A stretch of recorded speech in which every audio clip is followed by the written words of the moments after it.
Hi, my name is Paul Kurlanchik, and the reason I'm here is to help you to deal with any kind of suffering that you may have in your life. And so to get that started, I just want to give you a technique that's one of the techniques that I use with people, and just as a gift so that you can have something in your arsenal of how to deal with times when things are bad, or they're difficult. So the one is easy. This one's really easy. It was given to me by a guy named Ron Esslinger, who's a hypnotherapist, and his specialty is pain management. And so let me show you what he taught me. So you take your non-dominant hand. My right hand is my dominant hand, so I'm going to take my left hand, which is my non-dominant hand, and put it on my stomach. And I'm just going to focus on that, where my hand is touching my stomach, right? Just for a few seconds, just to get my awareness down there. And then I'm going to notice that when I breathe in, the stomach rises a little bit, and it pushes my hand up. And then when I breathe out, the hand falls. Well, it's pretty simple to do. It's not terribly difficult. Just feel your hand rising. You're not pushing it out with your belly. You're just breathing naturally. So your hand comes up and then your hand comes down. Okay. So that's the first part of this. The second part of this is going to be with your dominant hand. Now you're going to take your thumb and index finger and touch them together as if you're doing an OK signal. Okay. So I've got this one hand on my belly and I've got my dominant hand resting on my lap or resting on my armrest of my chair. And I'm simply holding that thumb and index finger together, and I'm breathing in and I'm breathing out. Okay. So in a few moments, I'm going to ask you to breathe in to the count of 4. Then I'm going to ask you to hold it to the count of 4. And then I'm going to ask you to release that count. And when you release your breath, when you exhale, you're going to open up your thumb and index finger, take them apart from one another. And you're going to do something in a verbal form, like a sigh or just a sound of relief. Okay, so I'll just review this with you one more time, and then we'll do it. I'm going to count 4 in, 4 hold, 4 out. The first time when you breathe in, you're just going to notice your hand coming up. You're just going to hold that breath for a count of 4. And then as you breathe out, and only when you breathe out, you're going to release the grip of your thumb and index finger. And you're going to sigh at the same time. Okay? So let's try it together. I'm going to ask you now to breathe into the count of 4. Breathe 1, 2, 3, 4. Hold it 1, 2, 3, 4. Breathe out. Open up your fingers and just let out a sigh. Okay, bring your thumb and index finger back together again. And we're going to do it again. Breathe into the count of 4. Feel your hand rising. 1, 2, 3, 4. Hold 1, 2, 3, 4. Breathe out and sigh. 1, 2, 3. Okay, bring your thumb and index finger together one more time. Breathe into the count of 4. 1, 2, 3, 4. Hold it. 1, 2, 3, 4. Separate your fingers. Breathe out and sigh. 1, 2, 3, 4. And simply notice how you feel. Notice the activity of your mind. Notice what's happening inside of you. And see if you've found some relief, some soothing. Okay. So what makes that important? Why would I do that? What's the importance behind it? And this is how I was taught. Not only are we focused on the in-breath and the out-breath and the holding of the breath, which is really a great start in bringing you into the moment, bringing you into this present moment and taking your mind away from whatever it was that might have been bothering you. But you're also adding something to that. You have the hand on your belly and the fingers touching, and you're making that count. So you're synchronizing your breath with the count. And then when you get to the out breath, you're separating your fingers. So you're taking an action, a tactile action, a physical action. And when you're sighing, you're doing an auditory action. You're making a sound. So what happens when you do this on a regular basis? And this is what I call a positive, healthy habit. This is a habit that if you could do maybe once, twice, 3 times a day, after a short time, what happens is the brain automatically starts to recognize, oh, he's got his hand on his belly. I know what's coming. Oh, he's doing a count. 1, 2, 3, 4. He's taking breaths. And he's counting those breaths. He's moving into awareness of this moment. Oh, now he's separating his fingers. So that's a physical action. And then there's a sound that comes with it. So on 3 different levels of your consciousness, on the first, your hands on your belly. Second, your fingers are touching. Third, you're separating your fingers and sighing. You've got a physical a physical activity, you've got an action activity, and then you have an auditory activity. And those three things combine to let you know that this activity, this whole exercise, was designed to soothe you. And so if we had an EEG machine available and we hooked you up to that electroencephalograph machine, we would find that your brain would go from a beta wave state of activity to an alpha wave state of activity, which is the activity of relaxation. And on beta wave, your graph would look like this, and over a short period of time, your graph would start to move into something like this. So that you're taking the activity of your brain, you're changing the chemistry of your brain. This is so important. This is like, wow, I didn't know I could do this. No one ever taught me this. This should be first grade learning. This is the stuff that we should have gotten in grade school, to learn how to relax, first of all, and how to soothe ourselves. But in any case, whatever time it is in your life that you're learning this, now's the time. So I hope you practice this a couple of times a day. It takes a minimum of 18 days to make a habit. If you did this every day for 18 days, after 18 days, somewhere around there, 18 to 26 days, or maybe a little bit longer, depending on who you are and what you're going on in your life, this would start to become a habit. This would be start to become something that I want to do this. This makes me feel good to do this. I get reward from doing this. I'm going to continue to do this. Hope that's helpful. Thanks. That's perfect. So many different scenarios that I feel like people can use that, right? Absolutely. So many times. If you're going in for an interview, or you're going in to make a blog, you're going in to ask a girl out on a date or whatever, any kind of situation where you want to take control of your brain so that you have an opportunity for the best possible outcome. I wish I learned that before. I wish I learned that in grade school. I would have liked that right in kindergarten, right out of the gate. My interviews would have been a lot better. Yeah. Okay. So, Paul, should we talk about the 4 types of suffering? Yeah. And then we can talk about the solutions or the things that we can practice ourselves. So let's talk about the 4 kinds of suffering. The easy answer to that is it's physical, mental, emotional, and spiritual. And I'll give you some examples. When my knee hurts, I'm getting a message. Something is sending a message up to my brain that there's something wrong with my knee and I better get it treated, or just wait maybe a week or 2 before I go to the doctor just to see if it gets better on its own. But at the same time, if it can persist, I know I need to get the help. Pain is just really there to tell you there's something wrong. So on the physical level, it's easy. I got a toothache. I certainly know that there's something wrong. Same with my knee or whatever part of the body it might be. The next one is the mental level, and the mental level is a little bit more difficult. For me, it's like I have thoughts that are going through my brain that I can't stop. I'm no good. I'm not worthy. I'll never amount to anything. Yeah, this is right. She doesn't love me. Yeah, that makes sense. I'm not lovable. There's all kinds of different things that happen in the mind that take our energy, our mental energy, and go south with it. And so many times it's like, you're in a room and you look over and somebody's looking at you in a certain way, and all of a sudden you're going into that belief system that, oh yeah, they don't like me, or you're making up some kind of fantasy in your mind about what's happening, when in reality, that person might just literally have gas and be looking out in space and happen to be spotted you when he had the gas. And that's really true. That's literally true. That happens to people because it's happened to me.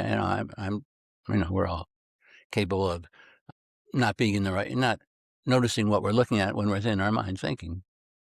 The emotional one is really very easy for most of us because we've all suffered emotional pain, heartbreak of some sort. We expected something, dad to take us to the game or something like that, or dad to show up for one of our games, or mom to soothe us instead of yelling at me because I'm, something, there's so many different ways in which when we need love and we need attention and we need caring, we got something different than that. We got told that we were bad or that we were irresponsible. I grew up in a neighborhood where people would just point at you and say, shame on you. They literally point at you and say, shame on you. And so, a lot of us learn shame very young. I'll go into that in more detail later, but shame is actually something that happens before you're age 2. You start feeling shame, and it comes not from words necessarily, but the actions of your family. So that's the third stage. And the spiritual one is usually the To me, the spiritual suffering comes from my lack of ability to forgive myself or somebody else. Feeling like I'm separate from everything else in the universe and that I'm not connected to anything. I don't feel connected to my family. I don't feel connected at school. I don't feel connected at the church that I'm being made to go to. I don't feel connected, disconnected. And why I'm bringing all this information to you is because I've treated people from all these different areas. I worked in situations where people were poor and couldn't get to doctors and couldn't get to dentists to take care of issues. And they had physical pain and they wanted some treatment for it. And they might be a level 8 pain. And most of you will recognize if you have a level 8 pain, you want some kind of relief. That's really getting to that edge where you just want to scream. And 9 and 10 is where you start screaming about it. And so if I could give you a tool, even with your physical pain, that might be able to help you make you take that 8 level pain down to a 6 or a 5 or a 4, what a treat that would. I mean, people can manage those levels. You know this. I think everybody and this is not news to anybody. I can't necessarily, I'm not going to promise anybody I'm going to take you from an 8 to a 0, but if I can help you, because this is my training, to take you from an 8 to a 6 or a 5 or a 4, so you can learn to manage, and it won't need me. I'm going to teach you how to do it, so you'll be able to do this by yourself. And that's true of all the things I'm working on in all those different dimensions. I want to help you find tools that are going to help you on all those 4 dimensions on how to get empowerment, get your, be able to control the chemistry of your brain, be able to control your central nervous system, which goes into a full-blown panic when you have an anxiety and all these different situations that you're sometimes making up in your mind that aren't even real. They're just poor programming and unhealthy imprinting from childhood. So what are the one thing or a few things, I guess, that you can give to us if someone's on physical pain, like you say, level 8, 7, 6, what is it that they can do? Well, again, so what can somebody do when they have physical pain? And the reason I'm hesitating to answer that is because it's complicated. There's more to it than just, here's the fix, this is what you need to do. It's usually, it works best when there's a combination of things, right?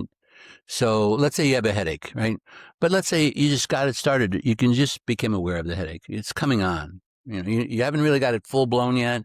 It's working its way up to full blown, but you're maybe at a level 3, 4, 5, 6. There's some acupressure points on your body where you just squeeze these points and do some, bring your awareness to where you're squeezing, and then do some counts, like maybe a 1 to 10 count.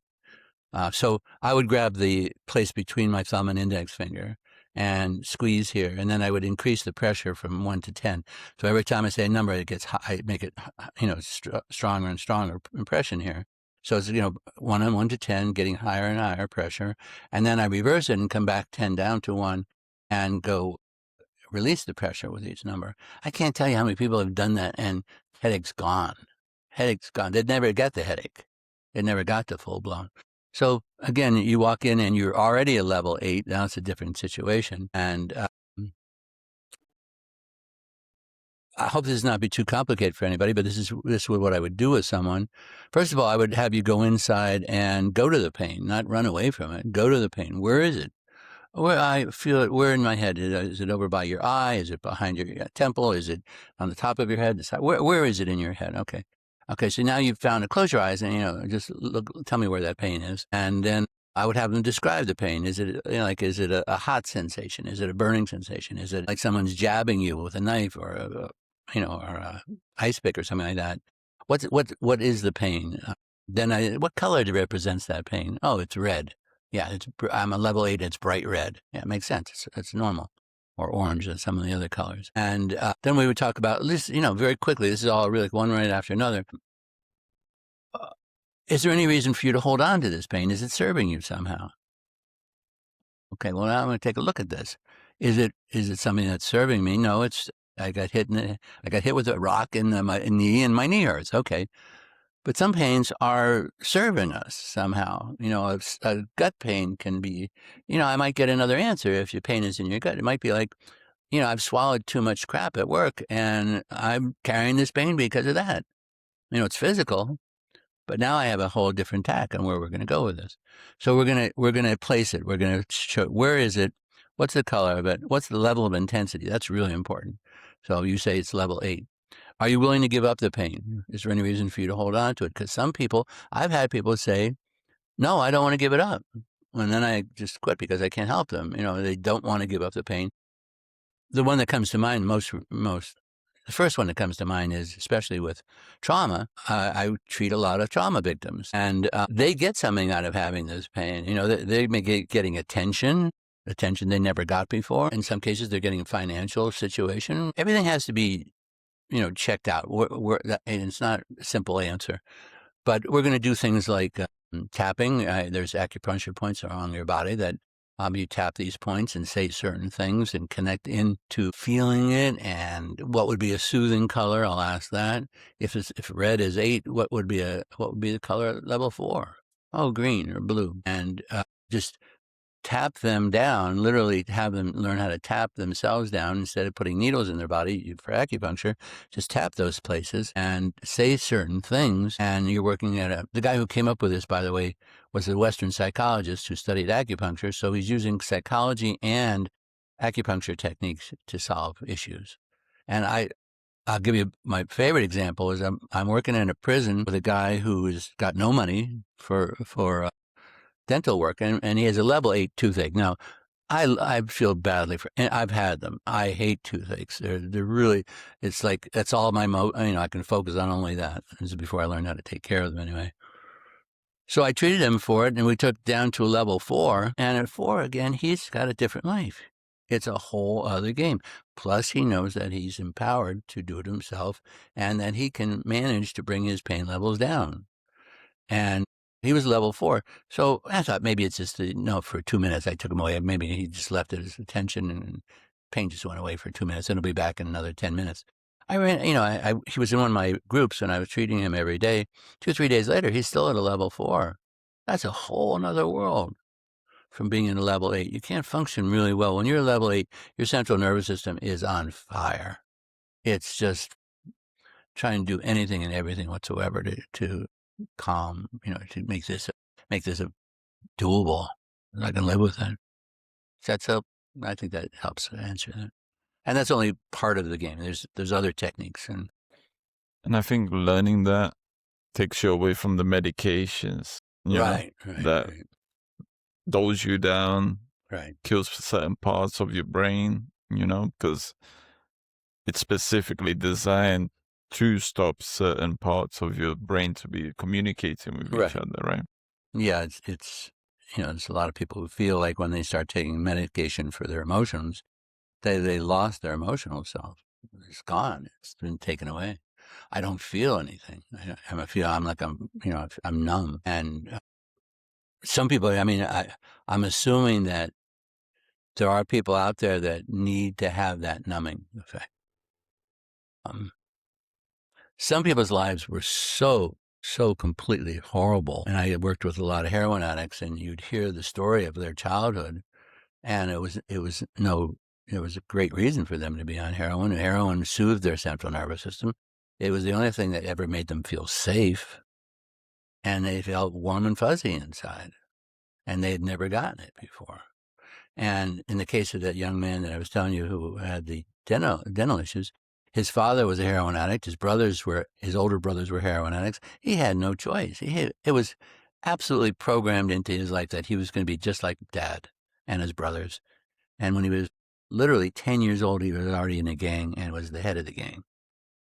And they were robbing, stealing from grocery stores and stuff like that. And it was normal. I don't want to tell you more of that story, but and that's only part of the story. I guess we can lead this on then to talk about the imprinting that people receive whenever they're young. At what age do you think a baby or a child or a teenager starts receiving that information that they 20 years later are still carrying on, either the professional life, relationships, and just day to day? Well, my take on it, and I don't know where I learned this, but it just makes so much sense to me, is it's in the 3rd trimester of pregnancy in the womb. If you have, and you can, for those of you who just want to think about you obviously don't know much about what was going on when you were in the womb. You don't know anything about it, even the first couple of years of your life. But you hear stories after a while, and you start looking at patterns. And like, let's say mom is a worrier. There's so many mothers that are worriers, not warrior, worrier. And what would be the reason for the worry? Maybe dad's not able to provide, or maybe dad's not even in the picture, or maybe dad's abusive. Maybe I've got 4 kids and I have no support. And for those of you who have had children, 4 kids, 2 kids, 1 kid, it doesn't matter, can be a complete handful, especially if you have no support and it's 24 hours a day. And some days you're not getting any sleep, and some days whatever. There could be a million different situations going on. But in the case of mom in the 3rd trimester, if she's going through a lot of worry, she's producing a lot of cortisol, which is a stress hormone, which has a value to it, but in overabundance, it's not valuable. It can cause a lot of different issues, stress-based diseases. So you're in the womb and you're eating the amniotic fluid, because that's what we do. And the amniotic fluid is filled with every chemical that mom is dealing with. If she's dealing with stress, she's got adrenaline running through her body. You're picking up adrenaline. It's very easy to see if mom's taking heroin while you're in the womb, you're going to be born a heroin addict. That's easy to see. But if mom is anxious, you're going to be born having anxiety inside of you in a chemical form, right? I mean, it's like, I didn't even get out of the womb and I'm in trouble. And then I get out of the womb, and now it's a whole other game of like, kids need love. They need water. They need air. They need shelter, and they need food, right? Most people forget this. They need love. They need to know that they are loved and wanted. And kids that don't get that have problems. Definitely have problems. Most of the people I ever worked with who were seriously traumatized, I worked with a lot of veterans who were seriously traumatized people, but they had been traumatized at childhood. They knew so here's the game. Here's how it works. So you grow up in a family that's traumatized, right? Dad came back from the war. He's a drunk. He's beating mom up. Any kind of number of things. This is happening. This is real stuff. This is real stuff. And your family may not be like that at all, but I'm going to show you in a little while. It doesn't really matter that you may have come from a family that wasn't traumatized. There was other issues going on for people. Maybe there are adjustment level disorders, not trauma disorders, and still need help to change these things. But anyway, so I'm this child and I'm getting nothing. I'm not getting any love. I'm not getting any safety. There's people that grow up in situations where they don't have any safety. I had a really good friend who grew up, part of her growing up process was to live in a car because mom couldn't afford rent. So, and they were lucky to have a car because other people are growing up with. I treated a man in one guy who had, his mother was addicted to getting love from Hell's Angels. So she was passed around. And again, these are not normal situations. These are people who've ended up in prisons and stuff like that. I know that. And I don't want anybody to think that I only work with that kind of mentality, but this is the one that's extreme. And in one of his birthdays, and his mother ran a meth lab in the kitchen, right? So there's a meth lab in her house. He's got guys coming in and out. They put him on a motorcycle when he's like 5 years old, and they're making him a big deal out of it. And of course, that's the life he wants, man. I want to be just like these guys, It's not anybody's fault. I truly believe it's not anybody's fault that the way they are is the way they are. I think it's all comes from imprinting and programming in childhood. Even if you had a family that was this need for love is so strong and so powerful, and the need for safety, those two things together are so strong and so powerful that you might have had the button-down family where everybody looked good, right? I've seen that. I've lived in it. I know exactly what that's like. Everything looks good from the outside, man. We made this family look terrific, and everybody wants to be just like us. We're the Joneses, and they want to be like the Joneses, right? Maybe only Americans know that expression, but anyway. So wherever that deficit or mom can just look at you a certain way in judgment. Everybody's had that, right? She's had 3 kids too many, and she has no more energy left, and you spilled the milk, and instead of going, "Oh, honey, it's okay, we love you, and it's going to be all right, we'll clean it up," she just gives you the look, right? Or dad gives you the look, or your brother gives you the look, whoever it is, it's important to you, it doesn't really matter. Or it's your caregiver who gives you the look. And it's stunning, right? I mean, stunning in the way it stuns us, not in a healthy way, but it stuns us. So one of the things that happened for me, and it's really simple, was mom and dad are workaholics. They come from that era where working and making money is the most important thing. It's a symbol of success. Everybody wants to be a success, right? But they're working like 70, 60, 70, 80 hours a week, right? So there's no home life. They're never there. It's just never there. And so what happens to a child, and it happened to me, so I know it's true, is that a child starts to feel worthless. I am worth less than his work. Or you had a dad that comes home and he sits in a chair and drinks beer all night and watches TV and doesn't give you any attention. He's there. He's not angry. He's not beating the crap out of you. He's not traumatizing you that way. But how do you think you're going to feel as a child? These are things that are happening not because somebody's telling you that you're worthless. They're treating you like we're worth less than they're needing to watch TV and drink beer or play puzzles or casinos or 100 different ways that this comes up. And which leads us to the point where we're heading is these things, these belief systems, these programs, this imprinting that's inside of you is going to be with you your whole life unless something happens. There's a law in physics that says an object in motion will stay in motion unless it's met by a greater force. And what is the greater force? It's often pain. It's pain. It's the gift of desperation, which we're going to talk about soon. I get desperate enough to want. So how do you know how well your programming is working? Just look at your life. This is the key. See, all you have to do is look at your life. And if your life is one where your mind, your conscious mind is getting up every morning and saying, I want to be the best version of myself possible today. I want to achieve things, greatness. I want to be a loving father. I want to be a good mother. I want to be a healthy friend. I want to be a great employee.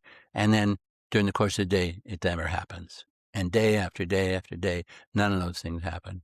Because what happens is one of my distractions are gambling, food, sex, any number of things that get distracted from us. All those different programs that are running us that say, I'm worthless, I can't achieve anything, blah, blah, blah. All those are unconscious programs. They're not running in your conscious mind. So how do you know what your unconscious programs are? Is look at your life. You're 40 years old today. Are you where you want to be in your life? Or are you addicted to working too much or gambling too much or drinking too much or eating too much or, working too much? You work too much and people pat you on the back and say, oh, he's a go-getter. He's not a go-getter. He could easily be somebody who's just absolutely addicted to working because it's the only thing that keeps him from, he doesn't have to think about himself. He doesn't have to feel about he doesn't have to look at himself. He doesn't have to look at anything. It's all making sense?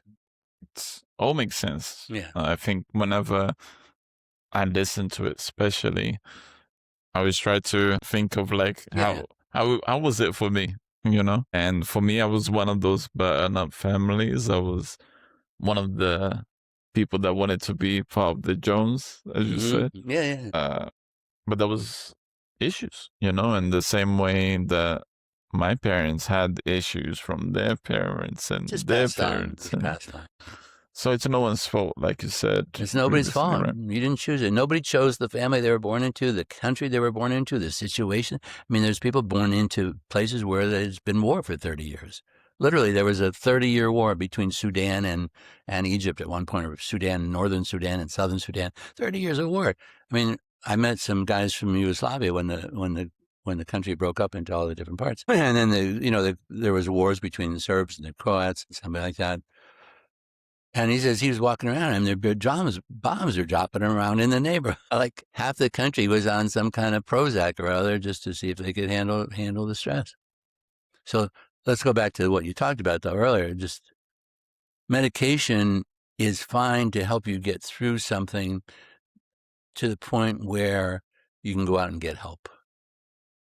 but it's not the solution, because medication doesn't heal anything. It doesn't. It's meant to heal the pain, kill the pain, hide the pain, so you don't feel the pain, you don't feel your depression, you don't feel your anxiety anymore. But it didn't heal anything, and often, in most cases, and a lot of times I see it as, well, that medication stops working, let's find a new one. And then we get all the side effects from that medication, and no longer can be a lover, no longer am I able to feel things, no longer am I, and some of them are addictive, and next thing you know, I'm a full-blown addict. I'm just a hardworking person from the ghetto, from the neighborhood, but somehow I ended up an addict. And there's so many people that didn't grow up in the ghetto as, children of addiction. They got addicted because doctor prescribed a medication that said, here, your pain will go away. Unfortunately, I got new pain, much bigger pain. And it doesn't go away, There's only so much paracetamol and ibuprofen that you can take. But just to make it clear, the medication you're referring to, that we're talking about, would you say it's like a medication regarding the mental? So like pain, things like that? Well, or do you mean also like diabetes? For everything. You go into a doctor, and most of the time they want to give you medication. I walked into a doctor one time with a backache, and they gave me 90 pills of Vicodin. Right? It's a drug that becomes habit. It's a habit-forming drug.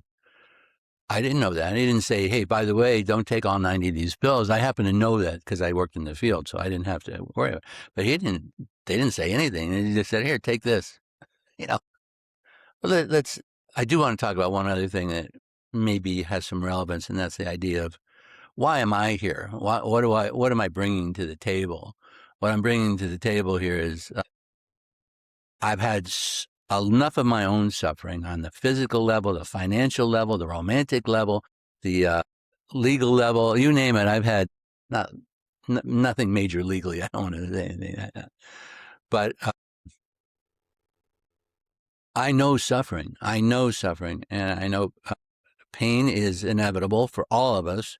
And then we're going to get to my favorite topic. I think the suffering is optional. Why am I suffering? Because of the way I think. Well, you're suffering the way you think is because that thinking is causing your emotions. So I'm having emotional reactions to my thinking that are causing me to be uptight, to be anxious, to be depressed, to be, in worst case scenarios, suicidal, all kinds of different situations. And I want to just bring to the table an opportunity to find, to show you that there are ways to deal with all these things that may help you to give up your medication, not necessarily guaranteeing any of that, but maybe taking less medication than you were before,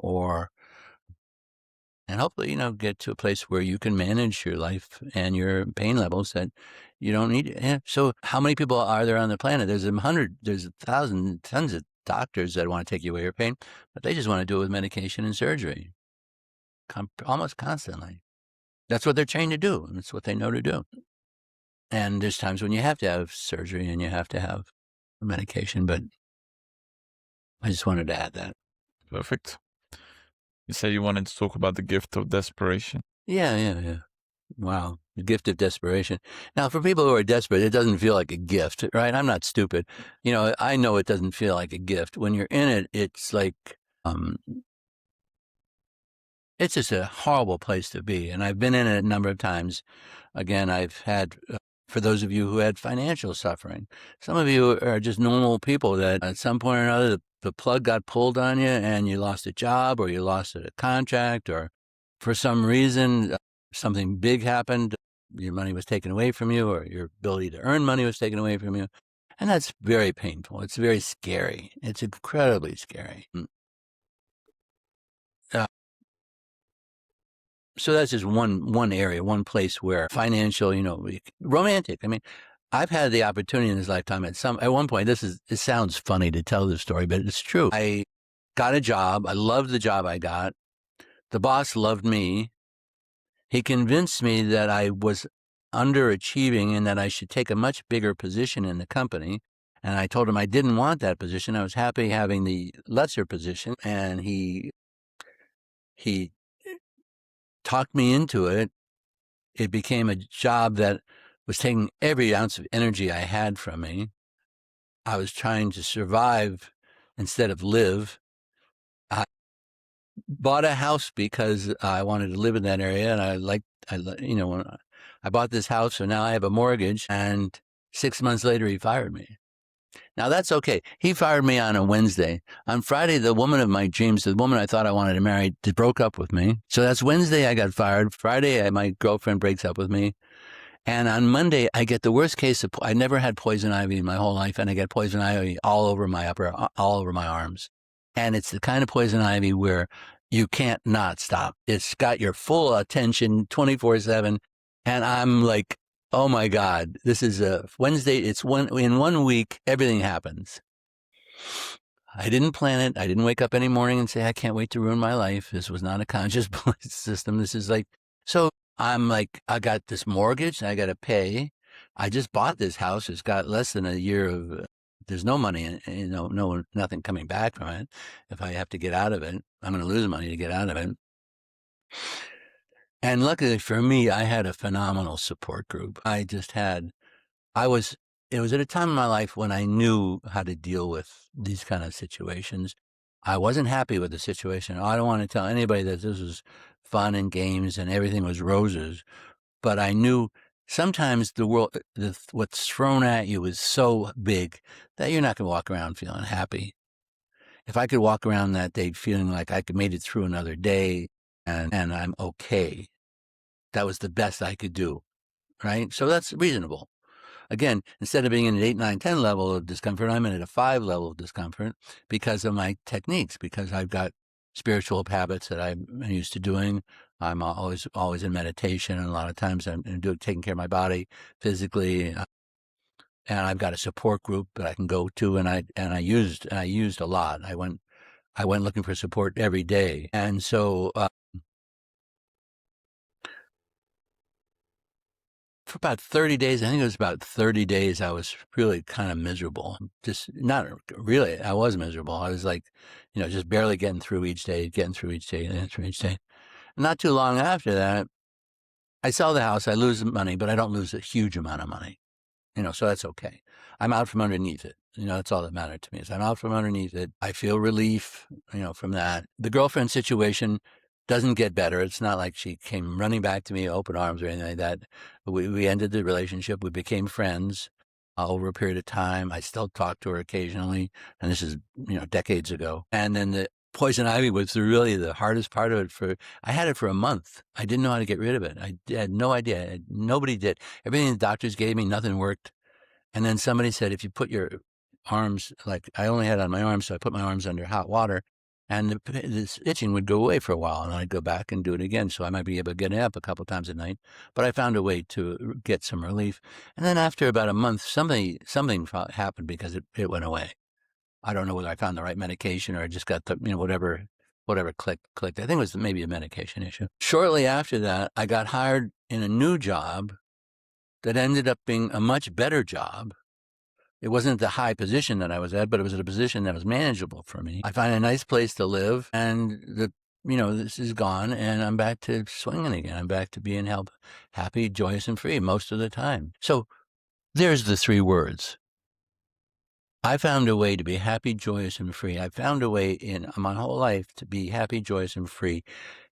Things would knock me down. I'd be laying on the ground. I'd be, really down there. I mean, I had more than one occasion where I lost on one occasion, my business went bankrupt. And I lost a 100-year-old family business, which was absolutely terrible for me to go through. And I thought I wasn't so much worried about the money. I was worried about my children because they'd gotten used to a good standard of living. And I didn't want to have to tell them that we're broke and you can't do this. You can't go to private schools anymore. You can't do this. You can't do that. You can't have this. You can't have that. We got through that. We survived that. Again, used my support group, used my connection to source, which some people call God. And so where we're going with this is whatever issue you're going to bring to me, we're going to work on it on a physical, mental, emotional, and spiritual level. If you really want it to be powerful, if I want this to be a powerful treatment for you, I want to help you to get more healthy physically, mentally, emotionally, and spiritually. You may come to me because of some people have come to me for IBS, irritable bowel syndrome. And so many times when somebody comes to me with an illness, it's stress related. It's 100% stress related. I hate my job. There are people, that come to me. I know people that come to me for issues that have made their life really untenable, just really drastically unhappy, and they just don't like their life, and they don't, so they've been smoking weed every day, so they don't have to deal with it. They've been drinking every day, so they don't have to deal with it. They're oversexing, they're overeating, they're over whatever. They're found a way to make it palatable for them but they don't. It's like somebody comes to me and they've got their hand on a hot stove, right? And they say, well, my hand's in pain. Can you help me with that? I said, yeah, take your hand off the hot stove. Oh, no, I can't do that. No, I really can't do that. I need to keep my hand here. Can you just give me some treatment for how to treat, stress? And like I'm saying, well, I can give you treatments for treating stress, but it would be so much better if you just take your hand off the stove, and we can help you to learn how to do that. If that seems impossible for you at this moment, let me help you to learn. I'll give you the stress techniques and the things like that. But if you really want to get better, you're going to have to heal the root problem. Whatever you come to me with, no matter what the situation is, we're going to look for the root problem of whatever your situation is. If it's physical, okay. If it's a mental and emotional, it's okay. If it's spiritual, it's okay. We're going to find it, and we're going to give you techniques and learn how to heal it. And I don't know that many people can do this. I've had people come to me afterwards and say, thank you, you saved my life. And that's the most rewarding thing that I've ever heard. We often hear about affirmations. It's not something, I guess, especially whenever you're not in the mental, that you will practice that. So what's the difference, or what's something else that the soul method is able to teach? I think you mentioned about loving yourself. Yeah. And, affirmations, everyone knows. But how can I love myself from such a deep state where I do practice the things that I should practice? Right. So how can I learn to love myself more? Right. I guess is what you're asking. And one of my favorite, and I'm going to give away a little secret here. There's a man by the name of Ram Dass, R-A-M space D-A-S, who writes about how can I love myself more. And he has a YouTube video on that. You should really look at it, everybody. And I'll put it in the link eventually on my website. So how can I love myself more? He says, and I agree with him, that it's more about accepting myself. How can I love myself more is accepting myself and get out of judgment of myself and criticism of myself and move into compassion for myself. So that sounds good. It sounds easy, but it's not that easy. And there's things that need to be done. Almost everything I've said to you in this video and any video you listen to is from anybody is going into your conscious mind. And you're listening to that video and you're going, oh yeah, this makes sense. I think I can do this. This is something that I want to do. My conscious mind wants me to be happy, joyous, and free. It wants me to be the best version of myself. It wants me to do good things for the universe, for myself, and for my family and neighbors. But it doesn't help. It doesn't work because 95% of the day we're running by habit. If you think about it, you go to work for 8 hours a day. Most of the time, you don't have to think about what you're doing. I'm seeing these people every day. I'm looking at their diagnosis. I'm taking their diagnosis. I'm looking at the choices that I have for treatment, and I'm telling them what to do. And then I go on to the next person and the next person. And so 8 hours a day, 10 hours a day. I'm just in a habit pattern. If I was a car mechanic, I'm doing the same thing. I'm looking at a car, and I'm going to do the same thing I do if I was a doctor. I'm looking at the symptoms. I'm looking for what are the choices for them. So you can say all you want to yourself, and you can listen to all the blogs and YouTube videos on the earth, and it may not change you ever unless you start doing the work. And that's where my job is to help you know what work to do. So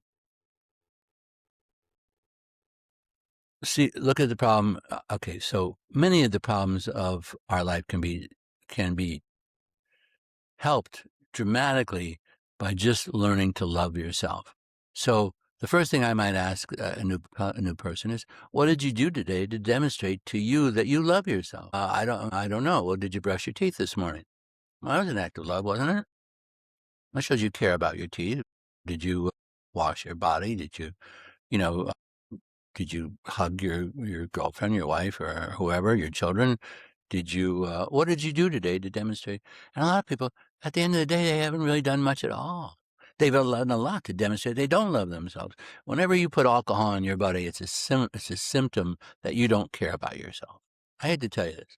And it does even one drink. There is nothing healthy about an alcoholic drink. Nothing healthy whatsoever. It's actually a poison. It's actually something that kills pain. It was used for that purpose way back when.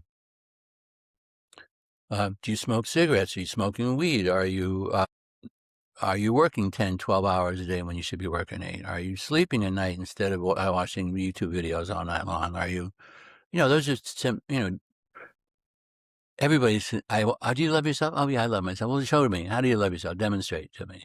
What are you eating today? I was with a guy recently who's really, really unhealthy, and he ordered fish and chips with mayonnaise. Fried food, deep fried food with mayonnaise, and he ate it fast. Didn't really taste much of it because he ate it so fast. And again, that's another symptom. Do I love myself enough to slow down my eating and taste the food I'm eating? No, I don't have time for that. I watch the TV when I'm eating. I know, and nobody's perfect. Believe me, nobody's perfect. I'm not going to try and make anybody perfect. I'm just going to try and help you to. So those are the easy things to do. Okay, let's start with, can we help you to start some positive, healthy habits that demonstrate that you love yourself? Journal writing. What did I do to, just to sit at the end of the day, having a journal next to your bed with a pen and paper, and just write down, what did I do today to demonstrate that I love myself? Not what I did today to demonstrate I love my family, because I know a lot of people that love their family more than they love themselves. They'll do anything for their family, won't do anything for themselves. I mean, I can't tell you how many nurses that I see that are obese because they're taking care of people all day long, but they're never taking care of themselves. So that's the easier version of it. But on top of that, then there's okay, so what I want to do with people when they come in to see me is at some point, we're going to look at your heart. We're going to ask you to close your eyes and look at your heart and see what wounds are you carrying on your heart? What heartbreak is there? Oh, yeah, when I was a kid, Dad did this, Mom did this, Grandpa did this, nobody showed up for my game, anything and everything. Whether it's a big wound, a giant wound. My mother, when I was 2 years old, spilled scalding water on me. 2 years old, a baby. And I still have scars from it. That's something that is trauma, like, just trauma, crazy trauma. She didn't mean to do it. She tripped over something carrying a bucket of hot water, So what wounds are you carrying that might be big enough and heavy enough that they're causing you to be living a life of stress? So picture this. When you're relaxed, your stress, all your lymph system, the part of you that helps treat immune diseases, works perfectly. I learned, I sit down and I go meditate and I relax. I know that all the systems in my body are happy. I'm taking time for all the systems in my body to be happy just by doing a 2-minute exercise. Breathe in 1, breathe out 1. Breathe in 2, breathe out 2. So what I do that 3 times a day. I don't eat a meal without doing a 12 count. I count 12 breaths in and 12 breaths out. 3 times a day, more than 1,000 times a year, more than 10,000 times in 10 years, more than I've been doing it for probably 10 or 15 years now. So we're probably around 15,000 times I've said 1, 1, 2, 2. Well, guess what happens? As soon as I get to 1, 1, 2, 2, by the time I finish 2, I've taken myself out of any stress situation, and I put myself back into alpha wave, and now my lymph system is working in peak efficiency, my circulatory system, my, all the systems, respiratory, you name it, all the systems are doing better. Now, so where does that come from? It comes from, I love myself enough, not because I changed my mind about it, I changed my unconscious mind about it. You can say, I love myself. You can say it from now to the end of time, and that may not demonstrate it. You may not change anything about you.